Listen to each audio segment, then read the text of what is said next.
बाबा हुशार होते, परंतु त्यांनी जे जमलं नाही ते मुलांच्या हातून घडवलं आणि बाबाने आपल्या मुलांची इन्कम स्ट्रॉंग केली. म्हणून महान त्यागी बाबा झुंजूजी या मार्गाचा प्रचार आणि प्रसार करून आज आम्हाला अनेक लोकांना दुःखातून मुक्त केलं. अन्यथा बाबाला आज प्रत्येकाला फीस द्यावी लागली असती. महान त्यागी बाबा झुंजूजी निष्काम कार्याने का केले, निष्काम कार्य का केले असते तर स्वतः त्या स्वावलंबी बनले. तर या ठिकाणी बसलेले बरेच लोक आहेत, त्यांनी मला सांगितलं की बाबा स्वतःची तिकीट सुद्धा स्वतःचे तिकीट सुद्धा स्वतः काढायचे आम्हा सेवकांच्या कामासाठी. असे बाबांचे जे स्वप्न आपण साकार करायचे, बाबाचे विचार आपल्याला घ्यायचे आहेत. आणि हे पुस्तक जरी वाचलं, बाबाचा इतिहास जरी पाहिला, तर मला वाटत नाही की या मार्गातला कोणता सेवक भटकेल आणि दुसऱ्याची काही मार्गदर्शनाची गरज असेल. ते नंतर एक प्रकार असा वाटला की बाबाची इमानदारी, बाबा इमानदार किती होते. तर महान त्यागी बाबा झुंजूजी जेव्हा सोनाराच्या दुकानामध्ये जेव्हा काम करत होते, तेव्हा त्यांना काही गोल्ड सापडलं, सोनं सापडलं, गोप सापडला. त्याच्यामध्ये महान त्यागी बाबा झुंजूजींनी त्यांना ते रिटर्न केलं. म्हणजे याचा अर्थ असा की चोरी करून आपण श्रीमंत होऊ शकत नाही, तर 1 रुपयाची मजुरी करून आज करोडपती बनू शकतो. आणि आज महान त्यागी बाबा झुंजूजी आमचे करोडपेक्षाही कमजोर नाही. कारण ही झाड दुसऱ्याला सावली देते, स्वतः ऊन घेऊन ये अंगावर. झाड दुसऱ्याला सावली देते, स्वतः ऊन घेऊन ये अंगावर. आणि बाबा झुंजूजींनी कष्ट केले, आम्ही सेवक मजा मारतो फुकतावर. तो बाबा झुंजूजींनी कष्ट केले, आम्ही सेवक मजा मारतो फुकतावर. तो बाबांची तुम्ही आठवण करा, डोळे डोळे येतो पाणी.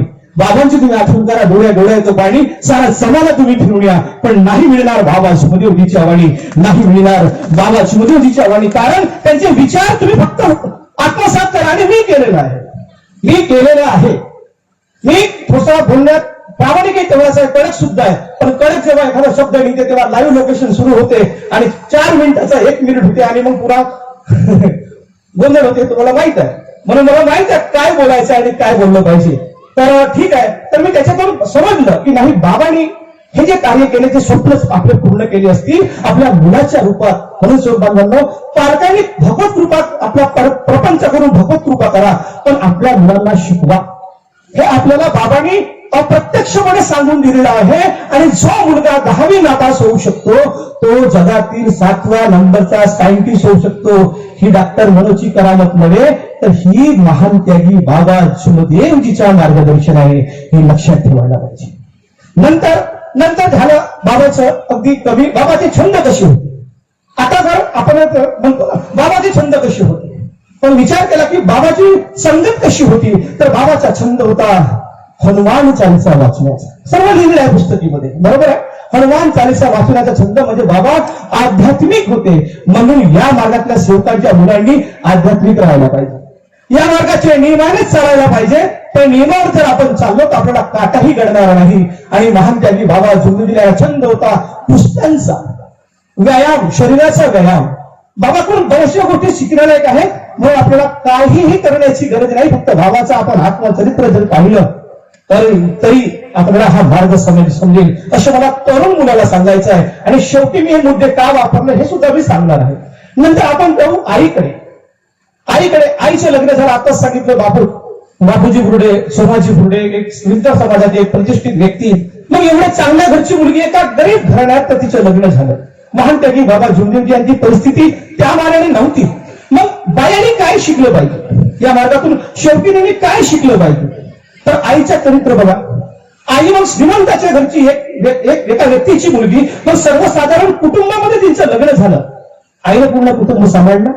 हो, आपणच म्हणतो की जेव्हा संन्यासांनी मंत्र दिला त्या मंत्राच्या साह्याने कोणी पागल होणार होते, जर सक्सेस झाला नाही तर कोणी आनंद झाले. पण महान त्यागी बाबा झुंजूजींनी सांगितलं की प्रत्येक गावाची मिटिंग बोलावली की हा विधी कोण जाऊ शकतो.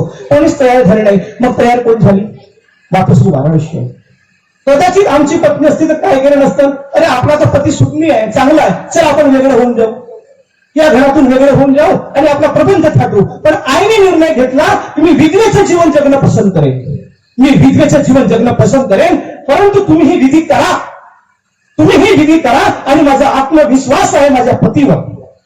आणि जेव्हा ती ताकद महान त्यागी बाबा झुंजूजीला जर कोणी दिली असेल तर मातोश्री वाराणसी आहे. आणि मातोश्री वाराणसी यासाठी एकदा ह्या टाळ्या व्हायलाच पाहिजे. कारण की तुम्ही आम्ही सुखी झालो ही महान त्यागी बाबाची पुण्य आहे. तुम्ही आम्ही सुखी झालो ही महान त्यागी बाबाची पुण्य आहे. आणि बाबासोबत दौरे केले, धन्य ती वाराणसी आहे. हो, बाबासोबत दौरे केले, धन्य ती वाराणसी आई. नाही घेतला कोणाकडील पैसा, नाही घेतला कोणाकडून पैसा. आई बाबाने केली निष्काम सेवा.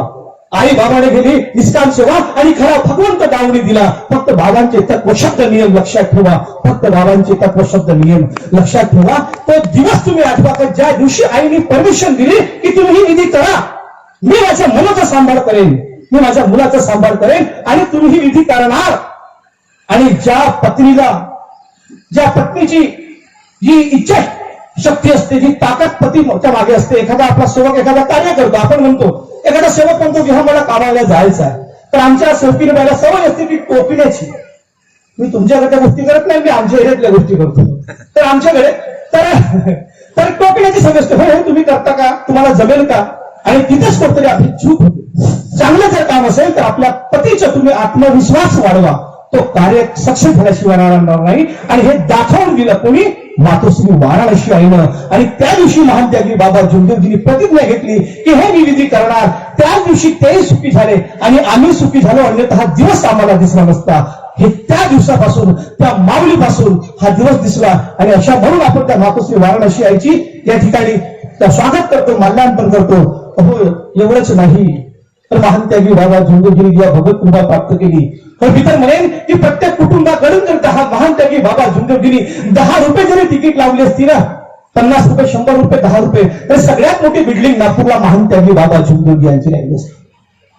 परंतु महान त्यागी बाबा जुमदेवजींनी ते नाही केलं. अरे, कारण की माझा सेवक एवढा गरीब आणि दुबळा, या वर्गात कोण येत होता, तर टीबी, कॅन्सर, महारोग यासारखा असाध्य रोग असलेला माणूस किंवा दारूने ग्रासलेला माणूस, जसा आमच्यासारखा. आमची शेकडो एकर गेली, आमची कितीतरी एकर गेली, म्हणून आम्ही मार्गात काहीच पर्याय नव्हता आमच्याकडे. आणि अशा माणसाकडे जेव्हा पैसा नसतो तेव्हा महान त्यागी बाबा जुमदेवजीने आम्हाला फुकटात हा मार्ग दिला. आणि म्हणून आम्ही सुखी झालो. कारण मूर्खाचे न बनावे धडी, शहाण्याचे बनावे चाकर. मूर्खाचे न बनावे धडी, शहाण्याचे बनावे चाकर. आणि संगत करा तुम्ही बाबा जुमदेवजीची, मिळेल तुम्हाला जन्माची भाकर, मिळेल तुम्हाला जन्माची भाकर. हे त्याच वेळेस आम्ही ते ठरवून टाकलं की नाही, या मार्गात जर असं वागलं तर खरंच ही नक्की आपल्याला याच्यापासून आपलं जीवन सुखमय होऊ शकते. आणि मी जाता जाता एवढंच म्हणेन की आपले महान त्यागी बाबा जुमदेवजी कोणत्याही साधू संतांपेक्षा कमजोर नाही. साधू संत झाले या जगामध्ये त्यांनी खूप चांगलं केलं, पण महान त्यागी बाबा जुमदेवजींनी 2 गोष्टी बाकी लोकांपेक्षा एक्स्ट्रा दिल्या, आणि ती म्हणजे भगवत कृपा. अनेक साधू संत झाले, तो व्यक्ती जिवंत असेपर्यंत ती कृपा टिकून राहिली किंवा त्याच्या शब्दावर मान राहिला. परंतु जगातील परमात्मा एक असा एक मार्ग आहे की महान त्यागी बाबा जुमदेवजी आम्हाला 30 वर्षावर शरीराने सोडून गेले, आजही आमच्या जवळ आहेत. तरी त्याही पेक्षा जास्त प्रमाणात सेवकाची संख्या वाढत आहे. मी नाव घेणार नाही मागच्याच वर्षी, कारण आमच्याच गावाजवळचा त्या मार्गदर्शकाने मला त्याचं नाव घ्यायला बंदी दिली आहे. आमच्याच गावाजवळचा एक व्यक्ती ज्याला एड्स झाला, एड्सची बिमारी झाली. एड्सची बिमारी झाली, करायचं काय, जीव जाणार. कुटुंबातील 2 व्यक्तीला एड्स झाला. डॉक्टरने सांगितलं पुष्कळ औषध देऊन काही तुम्हाला तुमचं काही समाधान मिळणार नाही.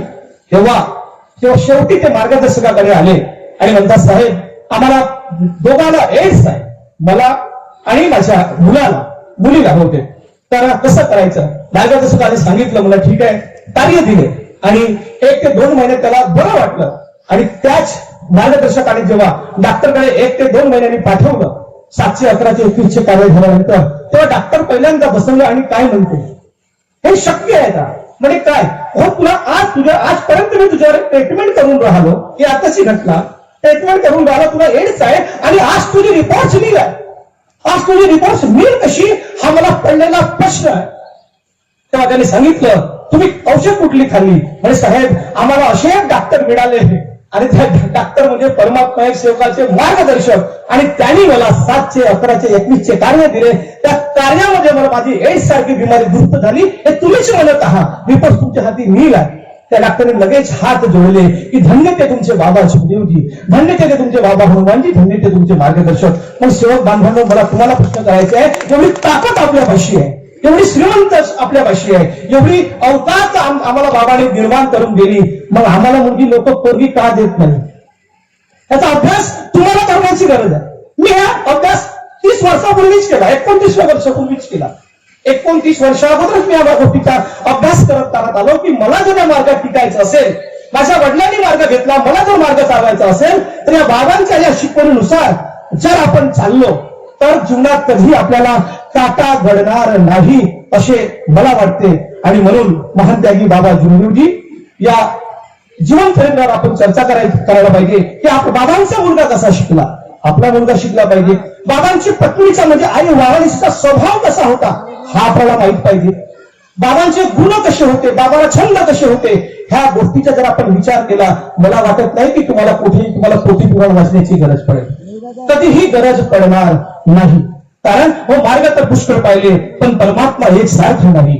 मार्ग तर पुष्कळ पाहिले, परमात्मा एक सारखा नाही. साधू संत लय झाले पण बाबा जुमदेवजी सारखे नाही, बाबा जुमदेवजी सारखे नाही. कारण की कालपर्यंत होतो आम्ही अंधारात, कालपर्यंत आम्ही होतो अंधारात, नाही पाडून दिला कुणी प्रकाश. कालपर्यंत आम्ही होतो अंधारात, नाही पाडून दिला कुणी प्रकाश. आणि पहाटेची विनंती दिली बाबांनी, राहतो एका भगवंताचा वास, राहतो एका भगवंताचा वास. असे आपले महान त्यागी बाबा जुमदेवजी होते. आणि जोगी भाऊचं मला शेवटचा शब्द आठवत आहे की ते एकतेबद्दल बोलले, तर मी सुद्धा म्हणेन एकतेबद्दल मी सुद्धा बोलेन, एकतेमध्ये खूप ताकद आहे. तर कारण की बाबाच्या मार्गात दुःखी माणूस सुखी झाला, बाबाच्या मार्गात तो दुःखी माणूस सुखी झाला. ज्याला समाजात मान सन्मान नाही त्याला समाजात मान सन्मान मिळाला. तर कोणी गावचा तंटामुक्ती अध्यक्ष, तर कोणी गावचा सरपंच झाला. आताच बोलण्यात आला.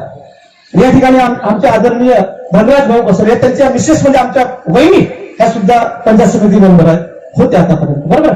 तर बाबाच्या मार्गात दुःखी माणूस सुखी झाला. ज्याला समाजात मान सन्मान नाही त्याला समाजात मान सन्मान मिळाला. तो कुणी गावचा तंटामुक्ती अध्यक्ष झाला, तर कुणी गावचा सरपंच झाला. हा राजकीय स्टेज नाही आहे तरी सांगतो की जेव्हा आम्ही 3-4 नियमाचे जेव्हा पालन केले तेव्हा नरेंद्र भोंडेकर सारखा आमदार झाला. हे लक्षात ठेवा. ही ताकद कुणामध्ये आहे तर आपल्या एकतेमध्ये आहे. ही एकता आपल्याला टिकवून ठेवायची आहे. आणि विशेष मला त्या विषयात जास्त बोलता येणार नाही, परंतु मी तरी म्हणेन की आमचाही जो ग्रुप होता हा खूप भटकलेला होता. मी जरी पूर्वी नागपूर मंडळाच्या माझ्या घरी प्रतिमा असेल, पण 7-8 वर्षांनी जेव्हा आमचे मार्गदर्शक कुठे ट्रान्सफर झाले आणि आमचा खूप मोठा ग्रुप वाढला आणि तो ग्रुप एवढं मोठं झालं, त्याचं एवढं मोठं वटवृक्ष झालं. आणि त्या वटवृक्षाचं मागच्याच या 4 महिन्या अगोदर आम्ही तो पूर्ण वटवृक्ष त्याच्यातील कमीत कमी अर्धा झाड तर आमच्या सर्व इकडे आम्ही ट्रान्सफर केला. आम्हाला समजलं की काय असायला पाहिजे. हे गोष्ट मला पहिलेही समजली होती, परंतु काही गोष्टी अशा घडतात की बाकीच्या लोकांना समजायला वेळ लागली.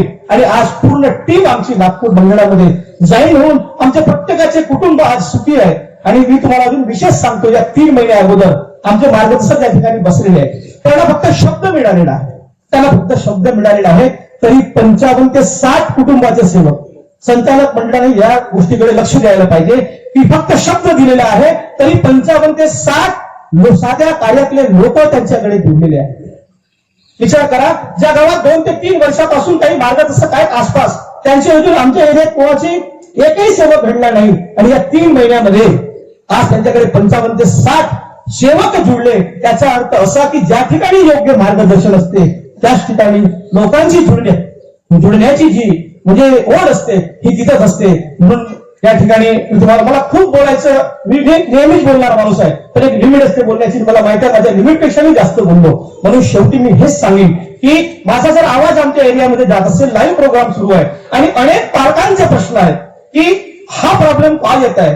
काही सेवक म्हणतात, काही सेवकांचे मुले म्हणतात की आमचं रिजेक्शन का होते. तर त्यांना मी हेच म्हणेन की कुठंतरी आम्ही कमी पडून राहिलो. पहिले स्वतःला मजबूत बनवा, पहिले स्वतःला मजबूत बनवा. आणि आतापर्यंत तुम्ही चुकले असेल तर चर्चा बैठकीला जा, आध्यात्मिक कार्यामध्ये भाग घ्या.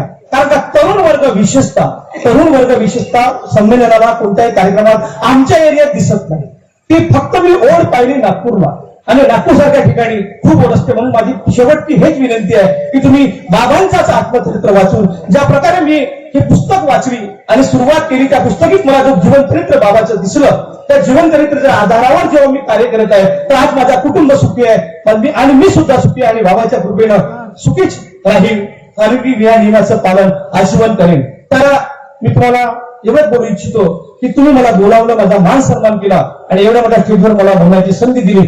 सगळ्या आयोजकांचे आभार मानून या ठिकाणी मी माझे 2 शब्द या ठिकाणी समाप्त करतो. नमस्कार, धन्यवाद. धन्यवाद भुरेजी.